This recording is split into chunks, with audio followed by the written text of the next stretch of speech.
చంద్రబాబు గారి దోపిడీకి అడ్డుకట్టబడుతుంది. లక్షల కోట్లలో 20%తో మంచి నగరం తయారవుతుంది, పోర్ట్ సిటీ కూడా అవుతుంది మచిలీపట్నం కలిస్తే అని ప్రతిపాదన చేసినప్పుడు ఒక్కసారిగా ఎక్కడ లేని ఇదంతా చూపిస్తూ విరుచుకుపడి ఒక వారం రోజులు అటువైపు, ఎందుకంటే దాని మీద ఆశలు పెట్టుకున్న శక్తులన్నీ చంద్రబాబు గారి దోపిడీలో భాగస్వాములందరూ, అది మీడియా రూపంలో ఉండొచ్చు, ఇన్ఫ్లుయెన్సర్స్ రూపంలో ఉండొచ్చు, అలాగే భ్రమలో ఉన్న వాళ్ళు కూడా ఏదో అంతా ఆకాశం బద్దలైపోయింది అన్నట్టు అన్నవాళ్ళు తర్వాత లేదు ఇందులో ఒక వాస్తవం ఉంది అని ఒక సెన్సిబుల్ డిస్కషన్ మొదలైంది. కరెక్టే కదా ఈయన చెప్పే దాంట్లో, ఇది ఖర్చు తక్కువ అవుతుంది, డెవలప్మెంట్ ఫాస్ట్ అవుతుంది అని ఆ రోజు అనుకుంటే అది కొద్ది రోజులు అయ్యేసరికి దీన్ని తట్టుకోలేక అది ఎప్పుడైతే గ్రౌండ్ గెయిన్ అవుతూ ప్రజల్లో అది బాగా పోతూ, ఎందుకు లక్షల కోట్లు వృధా చేస్తావు చంద్రబాబు గారు, ఒక 10-20 వేల కోట్లతోనే మంచి రాజధాని తయారవుతుంది. ఆ రోజు జగన్మోహన్ రెడ్డి గారు అప్పుడున్న పరిస్థితిలో మేము ప్రభుత్వంలో ఉన్నాం కాబట్టి రెడీగా ప్లగ్ అండ్ ప్లే లాగా అవకాశం ఉన్న వైజాగ్ అనుకున్నారు. ఇప్పుడు ఎలాగో నువ్వు వచ్చినావు, నెక్స్ట్ 3 ఏళ్ళు నువ్వు ఉంటావు కాబట్టి, అంటే చంద్రబాబు గారు ఉంటారు కాబట్టి, నువ్వు వద్దన్నా 1000 కోట్ల కుమ్మరిస్తావు కాబట్టి అదేదో ఇమ్మీడియట్ స్టాప్ చేసి ఇటు పక్కకు వస్తే అపోతం అయిపోతుందని ఒక ఆచరణాత్మకమైన ప్రజల సొమ్మును జాగ్రత్తగా వాడాలనుకునే ఒక పాలకుడు చేయాల్సిన పని గురించి గుర్తు చేశారు జగన్మోహన్ రెడ్డి గారు. ఫాలో కండి అని కూడా అందరు చెప్పారు. అది ఎక్కడ గెయిన్ అవుతుండే కొద్దీ తట్టుకోలేక మీరందరూ గమనించారు. బహుశా వారం 10 రోజులు తిట్టకుండా రోజు జగన్మోహన్ రెడ్డి గారిని కానీ, వైఎస్ఆర్సీపీని కానీ, జగన్మోహన్ రెడ్డి గారి ఫ్యామిలీని కానీ, అసలు సంబంధం లేనివి ఏంటేంటివో తీసుకొచ్చేసి వాళ్ళ మీడియా నిండా పరిచి అట్లా కొద్ది కాలం గడిపి ఈలోగా ఇంకో దాంట్లోకి పోయి అమ్మాయి మర్చిపోయినారులే అనుకున్నారు. కానీ ఈరోజు వాళ్లే మళ్ళీ బయటకు వచ్చి లేదు మేము ఇది కాదు, ఇంకా చాలా పెద్ద చిన్న పాము అనుకున్నారు మీరు, జగన్మోహన్ రెడ్డి చెప్పినట్టు అనకొండ కూడా కాదు, దానికి మించి ఇంకేదన్నా ఉంటే అది చూడండి అని నిన్న కేబినెట్ సాక్షిగా ఈరోజు రాష్ట్రం ప్రజల మీద ఇంకో పెద్ద బాంబు పడేశారు. ఏమది అంటే అమరావతిలో సెక్రటేరియట్ బిల్డింగుల కోసం, కట్టబోయే సెక్రటేరియట్ బిల్డింగులు అద్దాల కోసం 2540 కోట్లతో కాంట్రాక్టు, కేవలం అద్దాలు. బిల్డింగ్ చూసే నోరెళ్లబెట్టి ఆ బిల్డింగ్ ప్రపోజల్ చూసి ఆ కాంట్రాక్టు, దాని మీద ఏదో ప్లంబింగ్ అని, దానికి తోడు కరెంటు సప్లై అని, డ్రైనేజ్ అని వేసినవన్నీ చూసి మీకు గుర్తుంటే అందరం రికాల్ చేసి చెప్పాము. అందరు నాయకులు మాట్లాడారు. నేను కూడా లాస్ట్ వీక్ ఇప్పుడు 10 days బ్యాక్ అయి ఉంటుంది చెప్పాను. 12,000 నుంచి 14,000 కోట్ల అమ్మా నేను. ఇది పోర్పుని ఎంత పెరుగుతుందో చెప్పలేమనుకున్నాం. కానీ మీరు 12-14 అయింది. నారాయణ తర్వాత మాట్లాడుతూ వీటన్నిటికీ పర్యవేక్షకుడు, అన్ని రకాలుగా చంద్రబాబు ఆలోచనలన్నిటికీ తనే ఒక రూపం ఇచ్చేవాడు నారాయణ గారు. ఆయన 14 కాదు 16 కూడా కావచ్చు. మరి వీళ్ళు మరీ బరి తెగిస్తారు అనుకున్నాం.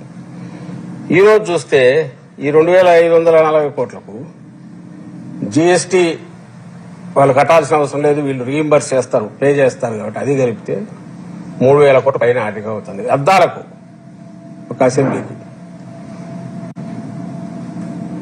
కేవలం అద్దాలకు 3,000 కోట్లు. ఇంతకుముందుది తీసుకొని ఇది కూడా ఎస్ఎఫ్టీకి డివైడ్ చేస్తే 52 లక్షల ఎస్ఎఫ్టీకి ఇంకొక ఇది 18,000 రూపాయలు దాటి 18,500 18,600కు వస్తుంది ఎస్ఎఫ్టీ. 10 రోజులు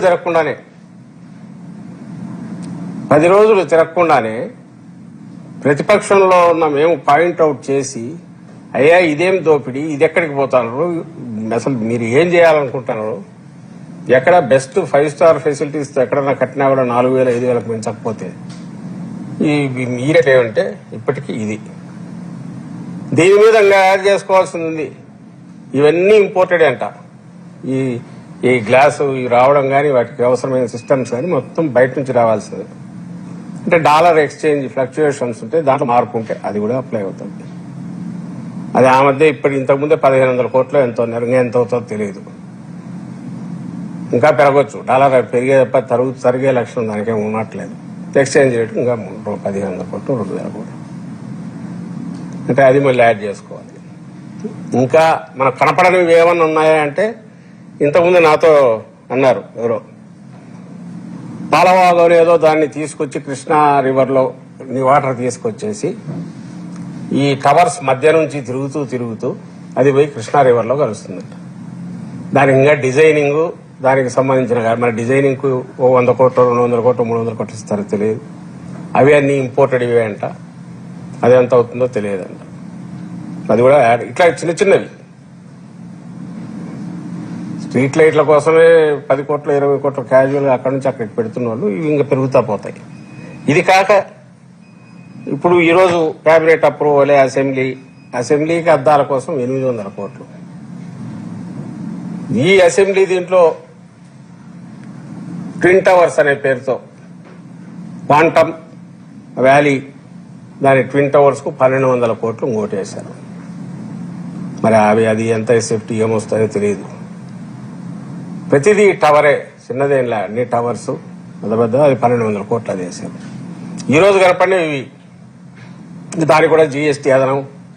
ఇంకా క్వాంటమ్ వ్యాలీ అంటే బహుశా దాని వాల్ గీల్ థిక్నెస్ అని ఇంపోర్టెడ్ ఏముంటుంది దానికి డాలర్ ఫ్లక్చుయేషన్స్ దానికి అదనం, దానికి నగిషీలు అదనం, దానికి డిజైనింగ్లు అదనం, అద్దాలు ఉంటే అద్దాలు అదనం, అద్దాలు పగిలితే మళ్ళీ అద్దాలు పెట్టడానికి అదే అదనం, ఈ అద్దాలు పగిలితే మళ్ళీ తీసుకురావడానికి. ఇది ఒక అనంతమైన నిరంతరమైన కృష్ణానది ఎట్లా ప్రవహిస్తుంటదో చంద్రబాబు నాయుడు గారి భ్రమరావతి ఆయన అమరావతి దానికి అవసరమైన అది ప్రజల సొమ్ము నిధులు పారుతూనే ఉంటాయి. పారుతూనే ఉండాలనే ఆయన ఈ ప్లాన్ చేసినట్టున్నారు. ఒకసారి కట్టడం అయిపోతే ఇంకా దాంతో ఇంక మళ్ళీ చేయడానికి ఏముంటుంది. కాబట్టి కట్టడం కాకూడదు, కట్టడం అవుతామనే ఇది భ్రమ ఉండాలి. కట్టడానికి నగిషీలు చెక్కుతానే ఉండాలి, నగిషీలకు డిజైన్లు చేస్తానే ఉండాలి. ఇది ఒక శాశ్వతమైన అనంతమైన నదీ ప్రవాహంలాగా ఆయనకు కావాల్సిన వాళ్లకు సంపద సృష్టి కోసం ఉపయోగపడాలని ఏదైతే మేము అంటున్నామో అది పచ్చి నిజం అని చెప్పి ఆయన దాపరికంగా కాదు, కన్సీల్ చేసుకుని కాదు, బహిరంగంగా మొహం మీద గుద్దినట్టు రాష్ట్రమంతా రాష్ట్ర ప్రజలందరికీ ఏం చేసుకుంటారు మీరు, నేను ఇదిగో ఇలాగే చేస్తాను అని నిన్న మనకు కేబినెట్ దీని ద్వారా చూపించారు. ఇంకొక ఆశ్చర్యం ఏంటంటే వీటి కేబినెట్ అప్రూవల్, టెండర్లకు కేబినెట్ అప్రూవల్ ఏంటంటే అర్థం కదా. అంటే రేపు ఎప్పుడైనా ఆల్రెడీ ఇంతకుముందు దోచుకున్నారు కదా 14-19 మధ్య స్కిల్ డెవలప్మెంట్ పేరుతో అయితేమి, ఫైబర్ గ్రిడ్ పేరుతో అయితేమి, ఇంకొక దాని పేరుతో ఫైబర్ నెట్ పేరు ఇంకో దాని పేరు అయితేనేమి, రాజధాని వీటి ప్లాన్లో వీటికి అన్నిటికి సంబంధించి రింగ్ రోడ్ ఇంకోటి కుంభకోణాలు ఎట్టయితే బయటపడినాయో వీటి మీద ఎక్కడ వస్తుందో అని చెప్పి కలెక్టివ్ రెస్పాన్సిబిలిటీ కలెక్టివ్ దీని కిందని కేబినెట్కి ఇచ్చారు. టెండర్లకు కేబినెట్ అప్రూవల్ ఏదో అర్థం కాలేదు. ఈయన మాత్రమే దాని స్పెషలిస్ట్. మీరు గమనిస్తే నాకు అసలు ఈరోజు చూసినా కూడా 90% ల్యాండ్ అలొకేషన్సే, 90-95% ప్రజలకు సంబంధించినవి కానీ ప్రజలకు పనికొచ్చేవి కానీ చంద్రబాబు గారి కేబినెట్ ఎప్పుడు జరిగినా దానికి సంబంధించిన నిర్ణయాలు ఉండవు. కేవలం భూమిలో లేదా ఎవరికైనా ఫైనాన్షియల్ దీన్ని చేయడమో, అప్పుడు కూడా పోలవరం పేరుతో మీరు చూస్తే మొబిలైజేషన్ అడ్వాన్సులు కేబినెట్ ఇది తీసుకునేవాళ్ళు. మొబిలైజేషన్ అడ్వాన్సులకు సంబంధించి బ్యాంకులు దాన్ని కాంపెన్సేట్ చేయడానికి కేబినెట్ దీన్ని తీసుకునేవాళ్ళు, ఎందుకంటే ఆయనకు తగలకూడదు. సో ఇప్పుడు ఇక్కడ కూడా దానికి సంబంధించి ఇది కేబినెట్ అప్రూవల్ అనేది తీసుకుని వచ్చినారు. ఇది మరీ చిత్రంగా ఉంది. కేబినెట్ అప్రూవల్ తీసుకురావడం నీకు మెడికల్ కాలేజీలకు ఏమో అంటే ఇమ్మీడియట్ కనపడుతుంది కాబట్టి అంటున్నా. మెడికల్ కాలేజీలకేమో సంవత్సరానికి 1,000 కోట్లు ఖర్చు పెడితే 4-5 ఏళ్లలో పూర్తి అయ్యే 17 మెడికల్ కాలేజ్ రెడీ కావడానికేమో డబ్బులు లేవు, ప్రైవేట్ వాళ్ళకి అప్పచెప్తావు. దీనికేమో మరి ఇంకా డబ్బులు ఎంతైనా సరే ఇది అవసరం, ఎందుకంటే రాష్ట్రానికి ఇది అవసరమని ఆయన దృష్టిలో.